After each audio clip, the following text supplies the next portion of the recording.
July August এটাকে আপনার কি বলবেন? এটা একটা জঙ্গি হামলা হয়েছে।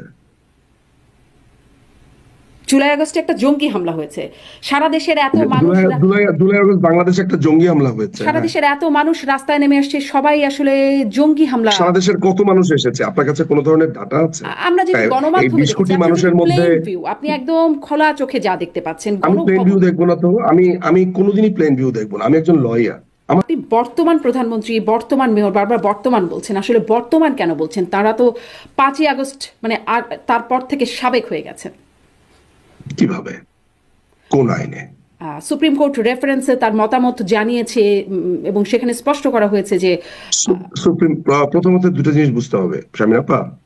সুপ্রিম কোর্টের reference will not dictate our constitution. কেমন? Supreme court is a guardian of the constitution, ঠিক আছে, কিন্তু তিনি চাইলেই আমাদের সংবিধান বদলে ফেলতে পারবেন না। আপনি জানেন সাম্প্রতিক সময়ে যে একটা নথি রেফারেন্স কল করা হয়েছে, যে কে তাকে এটা চেয়েছে, কে আবেদন করেছে, সেই নথি দেওয়া হোক, সেটা কিন্তু সুপ্রিম কোর্ট দিতে পারেনি। আর আরেকটা ব্যাপার হচ্ছে যে এই সুপ্রিম কোর্টের প্রসঙ্গে আমি আসছি আপনার সাথে, তার আগে এটা বলে নেই সুপ্রিম কোর্ট এই মতামত জানাচ্ছেন।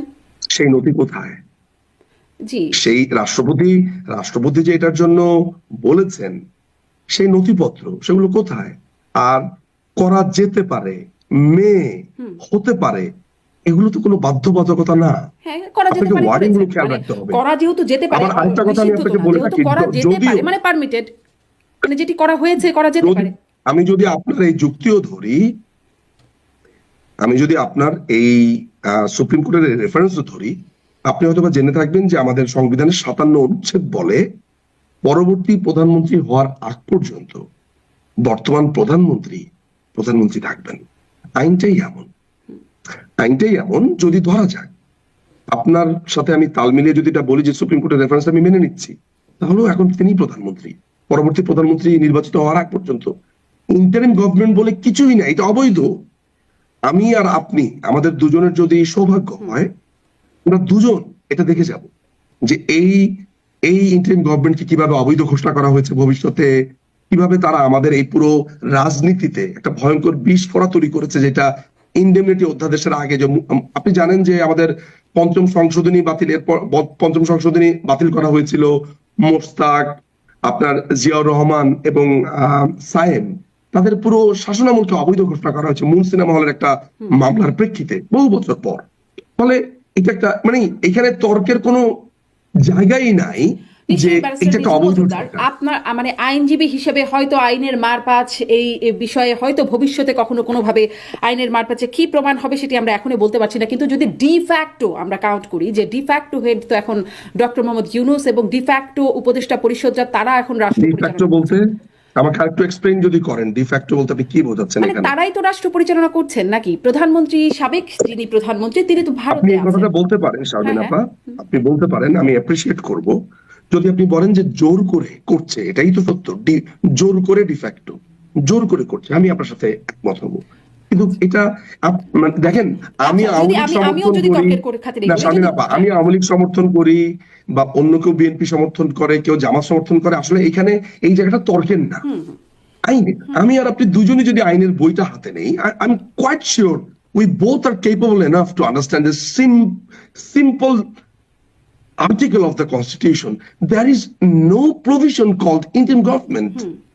অন্তর্বর্তীকালীন সরকার যদি ফিরেও আসে ত্রয়োদশ সংশোধনী আপনার পুনর্বহালের মাধ্যমে, তারপরেও ইন্টারিম গভর্নমেন্ট বলে কিছু নেই।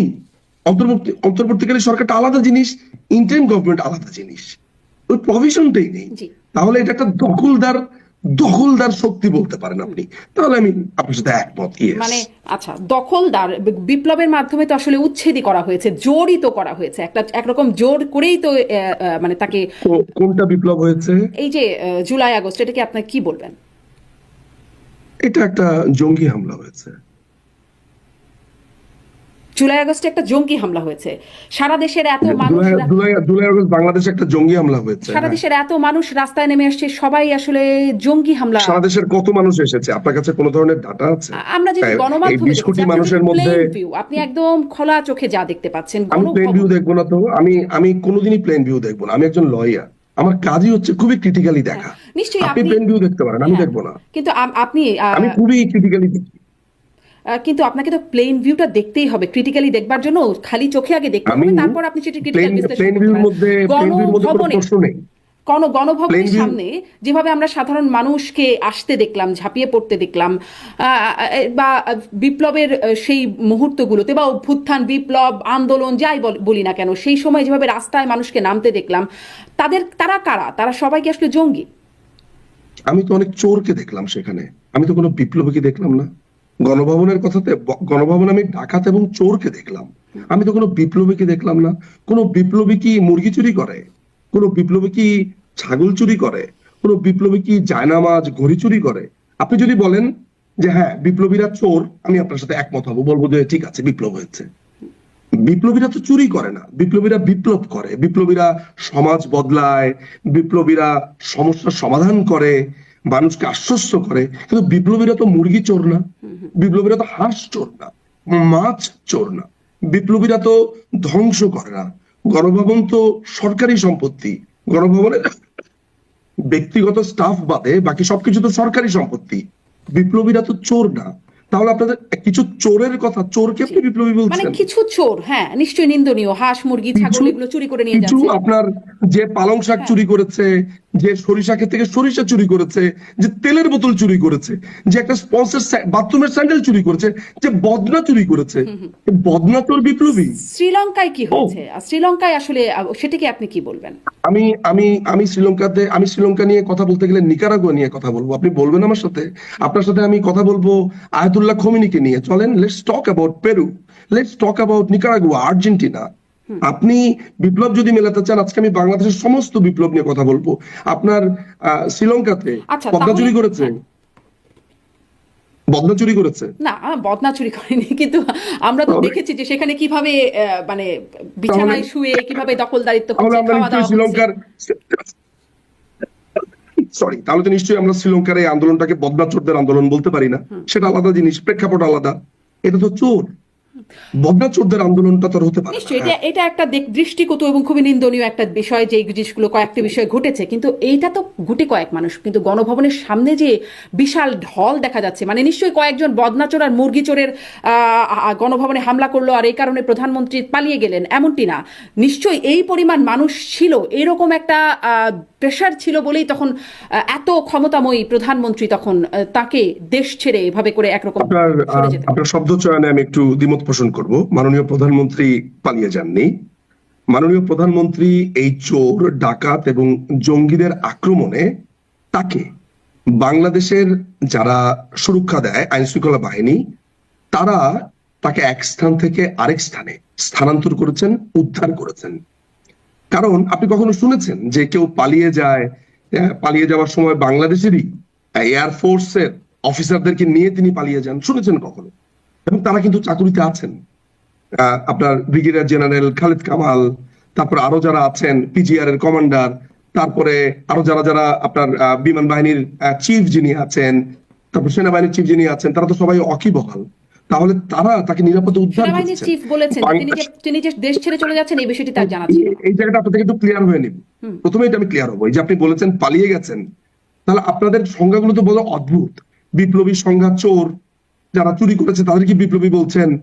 বাংলাদেশের ইকুইপমেন্ট ব্যবহার করে, বাংলাদেশের আকাশসীমা ব্যবহার করে, বাংলাদেশের এয়ারক্রাফট ব্যবহার করে, বাংলাদেশের আর্মি নেভি, তাদেরকে ব্যবহার করে প্রধানমন্ত্রী পালিয়ে গেলেন। প্রধানমন্ত্রী এই মুহূর্তে আছে নিরাপদ স্থানে, তিনি এখনো বাংলাদেশের প্রধানমন্ত্রী। এই জঙ্গি হামলা কেটে গেলে, অচিরেই কেটে যাবে, তিনি বাংলাদেশে ফিরবেন। আর আপনি যে মানুষের কথা বলছেন, এটা আপনি খালি চোখে দেখতে পাচ্ছেন।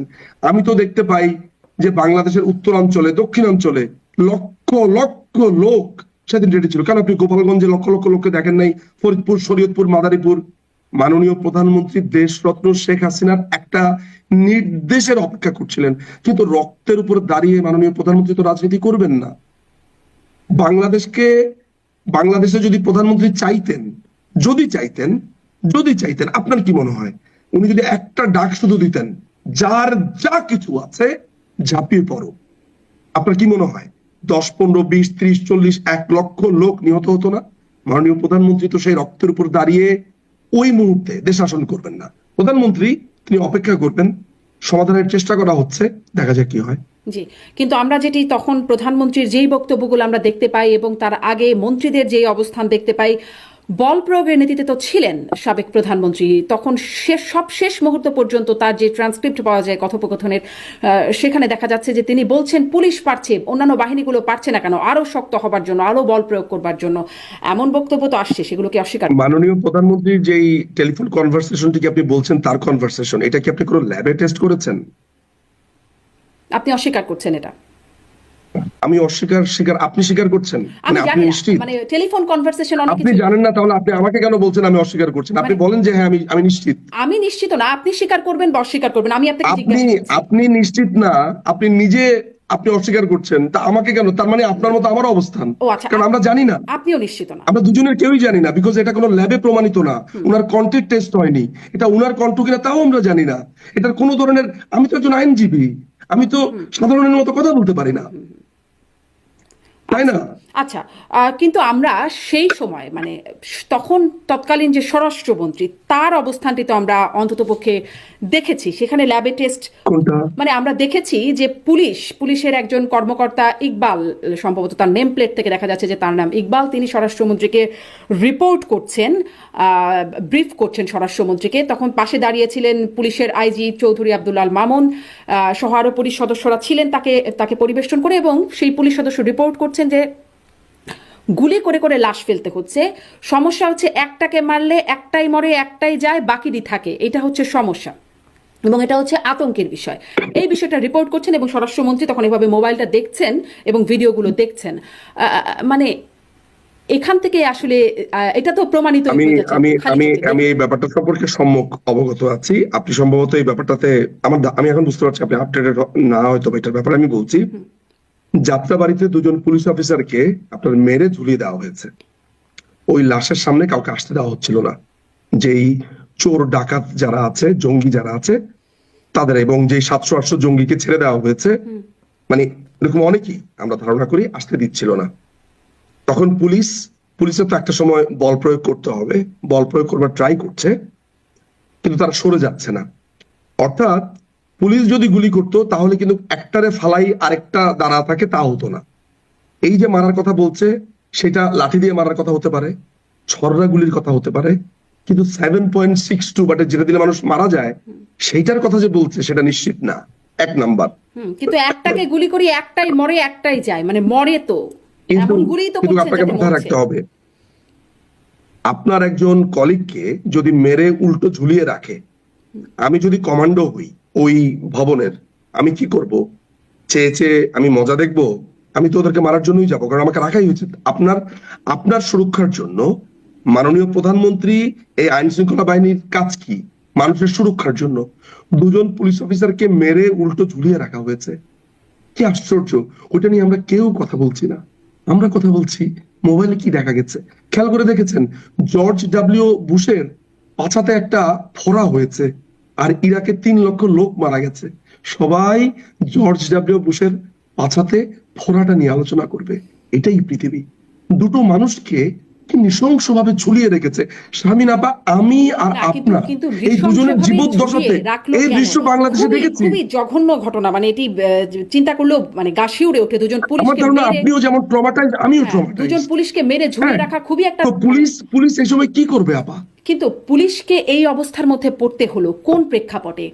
মানে কখন থেকে আসলে এই অবস্থা শুরু হলো? কেন মানুষ এভাবে রাস্তায় নেমে আসলো? এত মানুষ রাস্তায় নেমে আসলো যে নিয়ন্ত্রণের বাইরে চলে গেল। মানে সেই প্রশ্নগুলো যদি একের পর এক জিজ্ঞাসা করতে থাকি, তাহলে এটা শুরুটা কোথায়? কেন এরকম অবস্থা শুরু হলো? এটার শুরুটা তো অনেক গভীরে। আপনি নিশ্চয়ই, এখন আমি আসলে আলোচনার মধ্যে শুরুতেই বলার কথা ছিল, আপনি নিশ্চয়ই জানেন যে দুটো ইন্টারভিউতে তো আমরা,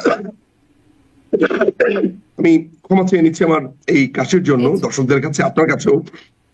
আমার শরীরটা একটু খারাপ গত কয়েকদিন ধরে। আচ্ছা, হাসিবুল ইসলাম নামে একটা ছেলে সমন্বয়কদের পরিষ্কারভাবে বলেছে, আমরা যদি মেট্রো রেল না পুড়িয়ে দিতাম, পুলিশদেরকে হত্যা না করতাম, তাহলে এটা সফল হতো না। আপনার মাসুদ নামে, আব্দুল্লাহ মাসুদ কি ছেলেটার নাম, বা যাই হোক মাসুদ, এই মাসুদ আপনার নাগরিক টিভিতে আমরা দেখতে পেয়েছি, সে বলেছে যে আমাদের এই পরিকল্পনা বহুদিন ধরে, আমরা এই ধরনের একটা ঘটনা ঘটাবো। তারপরে জঙ্গিদেরকে ছেড়ে দেওয়া হয়েছে 700-800 ভেঙে, তালা ভেঙে, শীর্ষ সন্ত্রাসীরা বের হয়ে গেছে। এরকম একটা ভয়ঙ্কর অবস্থা তৈরি করা হয়েছে খুনের জন্য, এবং তারা সশস্ত্র সংগ্রামের জন্য প্রস্তুতি নিয়েছে। তার মানে প্রস্তুতিটা অনেক লম্বা সময়ের। হ্যাঁ,